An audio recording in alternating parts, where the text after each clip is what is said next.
I just remind everyone to please submit questions through the app, and we'll get to them at the end of the session here. Thank you so much for being here, both of you.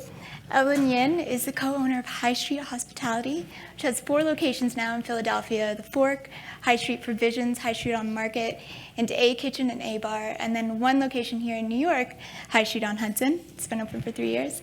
And I also have Jeff here, which has co-owner of The Smith. It has 6 locations between New York and DC now, and soon to add a 7th in Chicago, which we'll get to in a minute. All right, so this session is all about hiring and training and staff retention. It's basically the easiest part of running a restaurant, right? All right, so let's get into some of your hiring strategies. One of the most important things to look for in the people that you hire is to make sure that there is a passion there, that you have for the restaurants that you own, for the industry overall. How do you find that? Well, personally, I don't look for the experience necessarily. I'm looking for the qualities of people, especially in the front of the house, who really display attributes of hospitality. So their demeanor, how they approach answering questions, because as Kevin was saying earlier, there's so many parts of hospitality that you can teach, but that inherent graciousness and hospitality is something that you can't necessarily get out of someone without a lot of coaching. So we do look for that initially. I love people from, I love Philadelphia and New York, and I love interviewing people from out of town because they bring something new to the table, not necessarily what what our normal talent pool in whatever city we are in brings to the table, just something addition. So it's a mix of different people, different attributes, different members of the team, people who might be great at wine, but people who might also be great at just being friendly and hospitable. So when you're hiring in New York, you mean you look for, out-of-towners, out-of-New Yorkers? Well, we need to have New Yorkers since we're not New Yorkers. We absolutely need to have people from New York helping us understand the market and understand how the front of the house is going to work, but definitely looking for a mix. Same question to you. For us, it's about finding people that can really enjoy what they're doing, no matter what that is. And we talk all the time about having fun at work.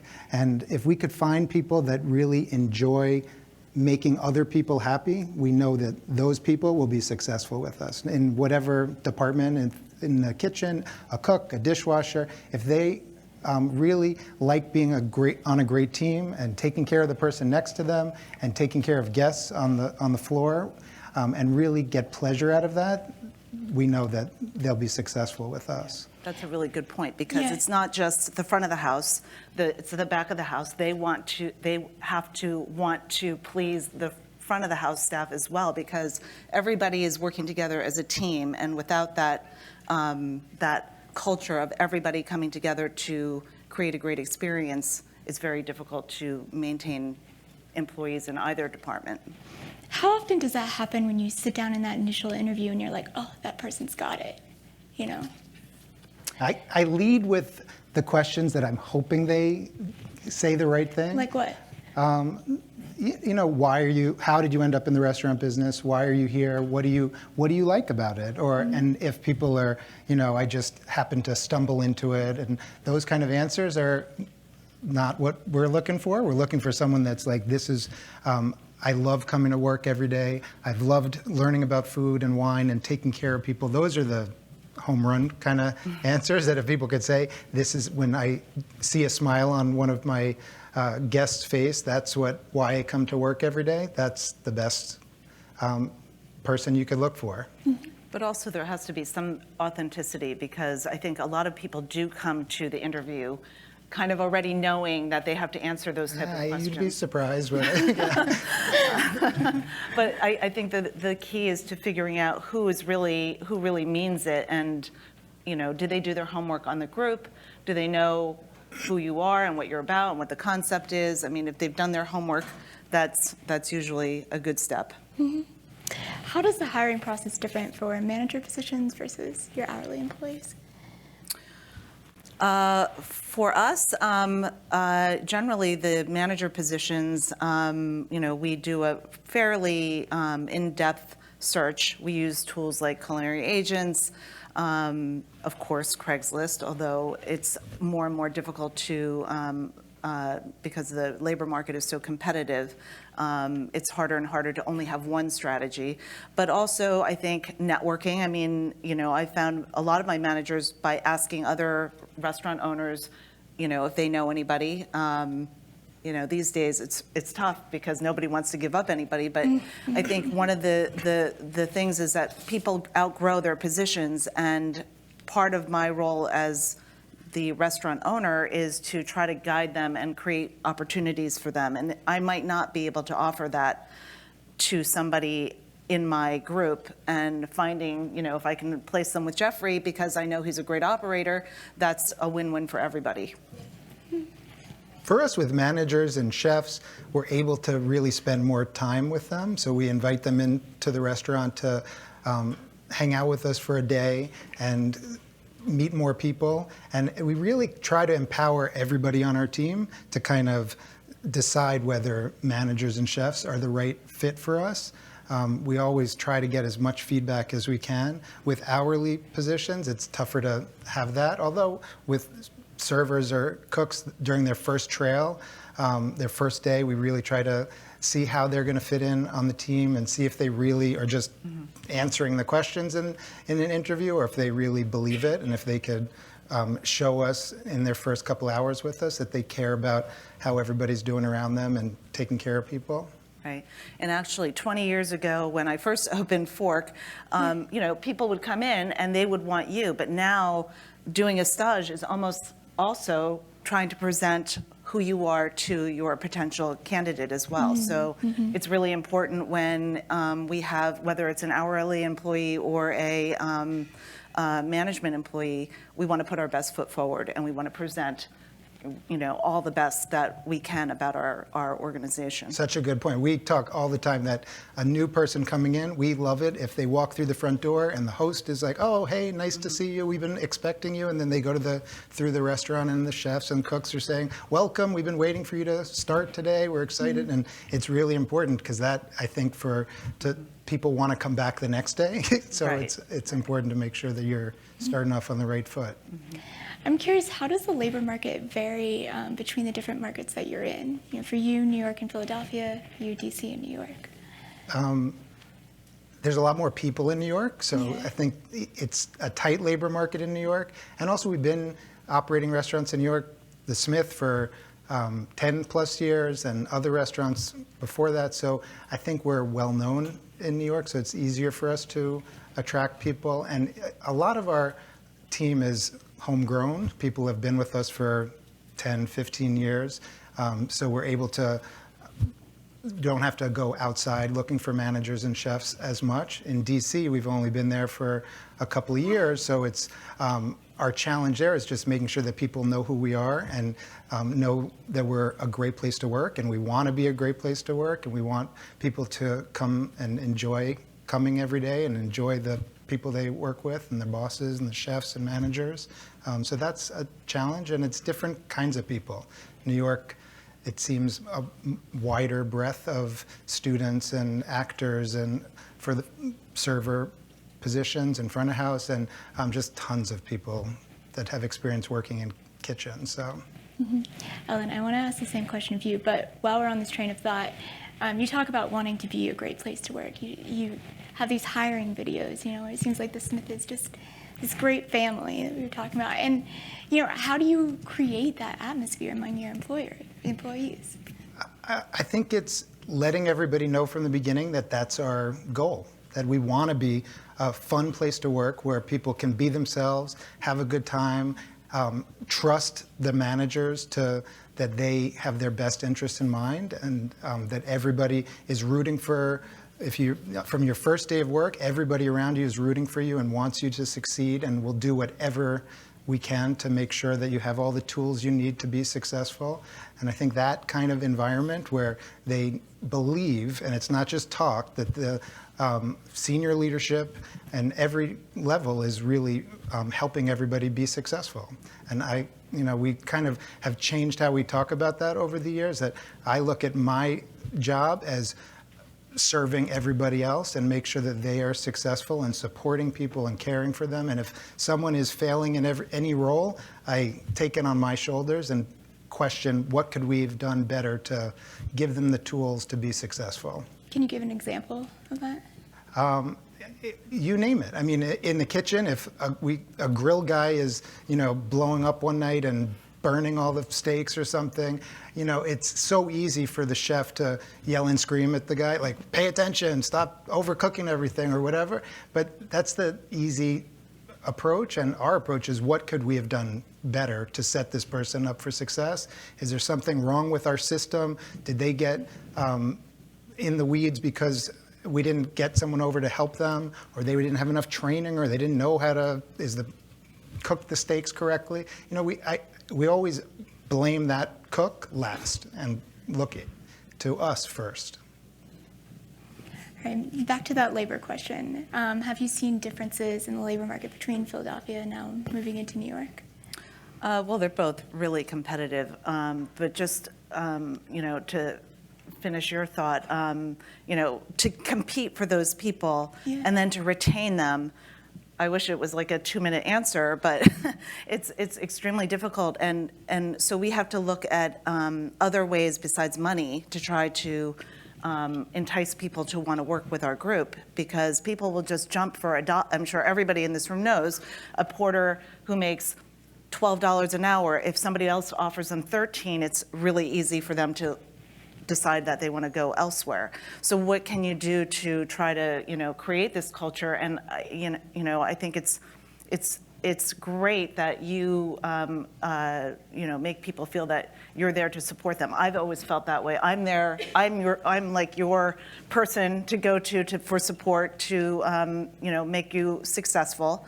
But it's not that easy, obviously, and so we've looked at all different programs, and we try to get other managers involved. So, for example, our chef at Fort, John Patterson, he really believes that an environment that is, if you're bringing in young CIA graduates into a new city, you have to indoctrinate them into basically adult life. Whether that be helping them open a bank account, helping them find housing, really creating that family support system, because it doesn't necessarily exist. We've been trying to develop managers from within in not just mentoring type programs, but also giving them the opportunity through formal training like coaching and through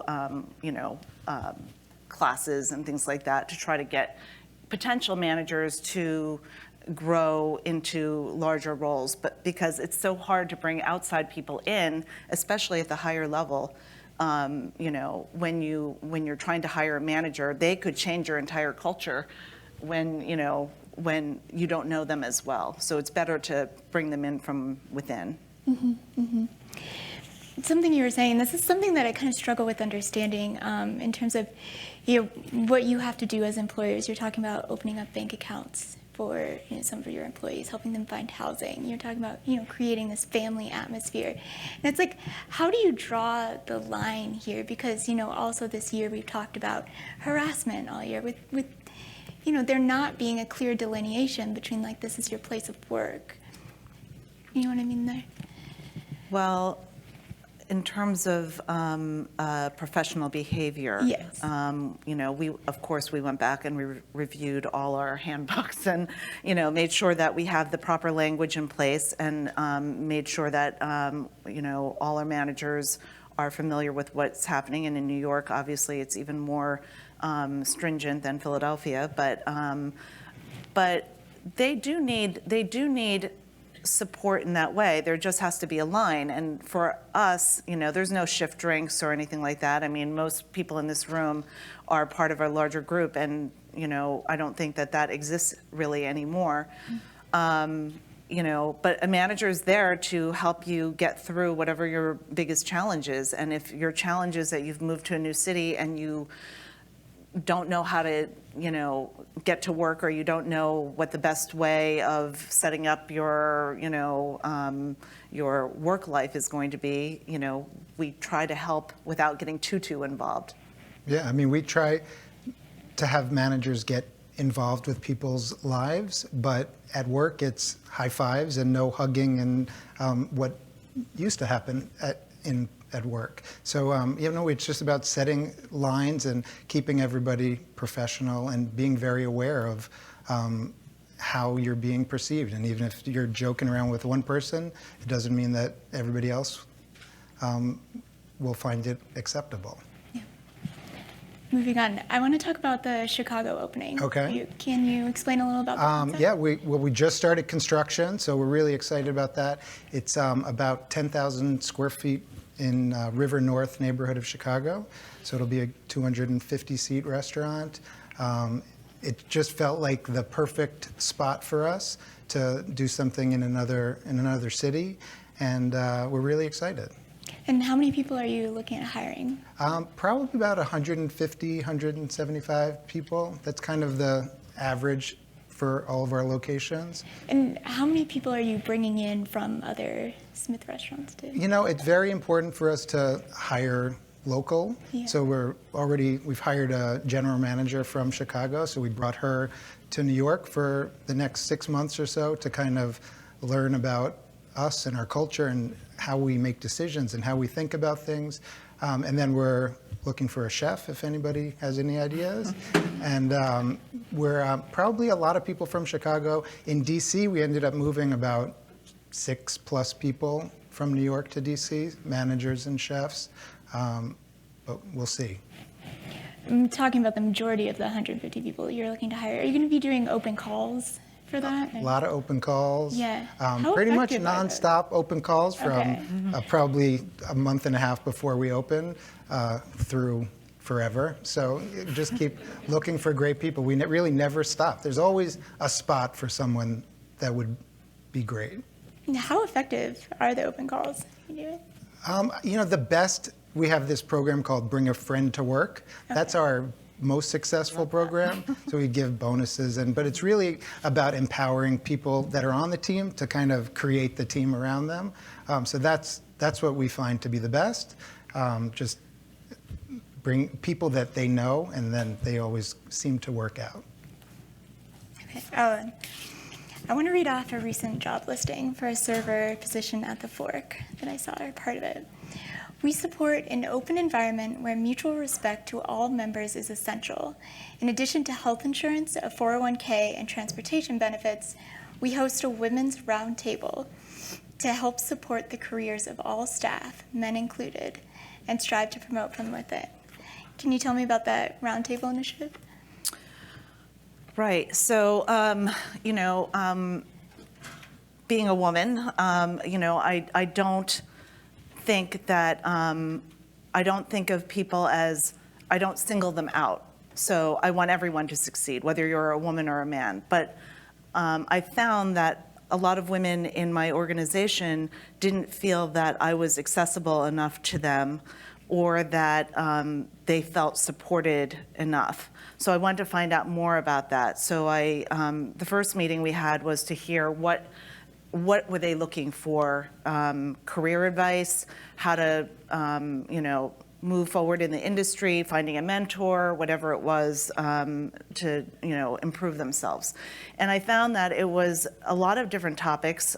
Some were self-confidence, some were skills, some were mentors, and so I created a program that was a monthly program to try to bring in speakers from outside, not just myself, but other women who could be role models, and it ended up being everybody.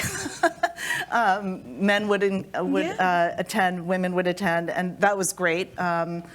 We had a woman who's a sales expert come in and talk about how to not necessarily sell, but how to approach finding out, what a customer or another person might be looking for from a interaction, whether it be a front of house interaction or, a negotiation or anything like that. So, we have to keep pushing at it, and there are women coming and going in our organization all the time, so we have to sometimes take a step back, but it's been, I think, well received. And how long have you been doing it for? We started our first one, I would say, about 1.5 years ago. And does it happen at all of your locations? Well, Fork has the biggest, we have about 200 employees, and 100 of them are employed in the Old City location at Fork and High Street on Market, which are attached. So that's generally the easiest place because we have the most amount of space. A Kitchen is a tiny little box, and there's really not very much space, but it's not that far. The hard part is New York, because it's an 1.5 hours away. So how do you get that same type program going? And what we did was we tried to make sure that everybody was aware of it and, try to, figure out how to get them down.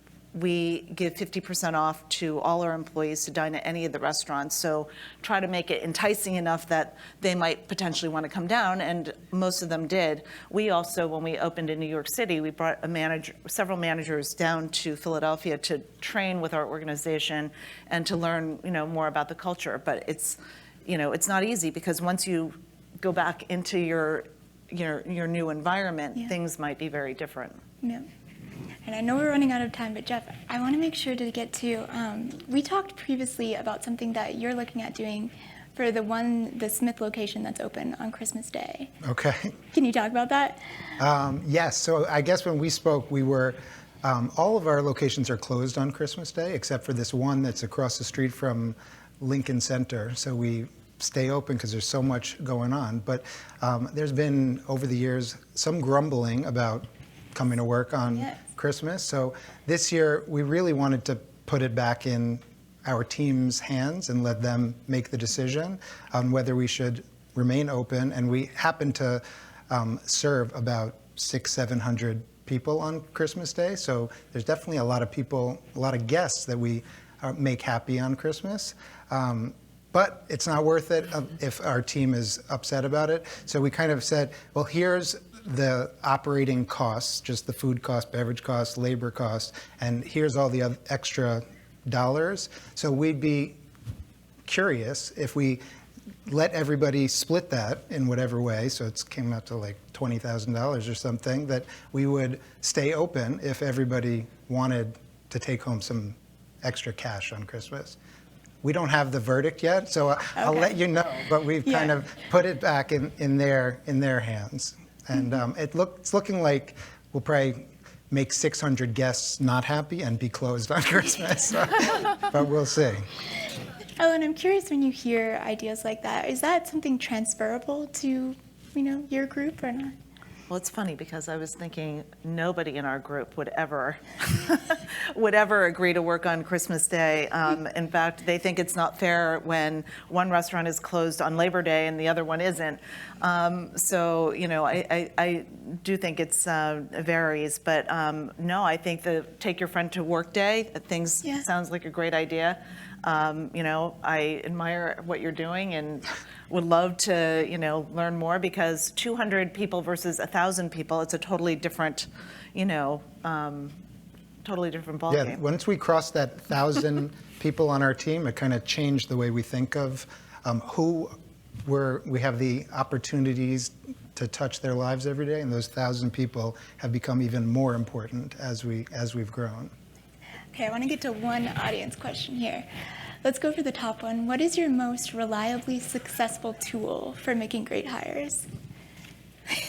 Do I know the answer to that? I think for us, it's getting input. It's making sure that people mesh with our beliefs and our values. And you do those communication reports too, right? For us, we have these cards that we, when people come in for an interview, we show them, this is everything we believe in. These are our 7 core values, our purpose to make people happy. What do you think about it? And that kind of is an easy one.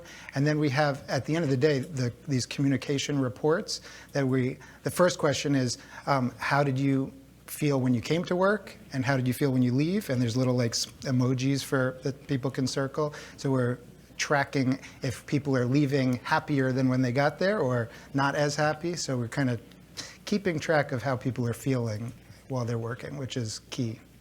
I love that idea. Yeah. All right. Looks like we're out of time. Thank you so much. Thank you. Thank you.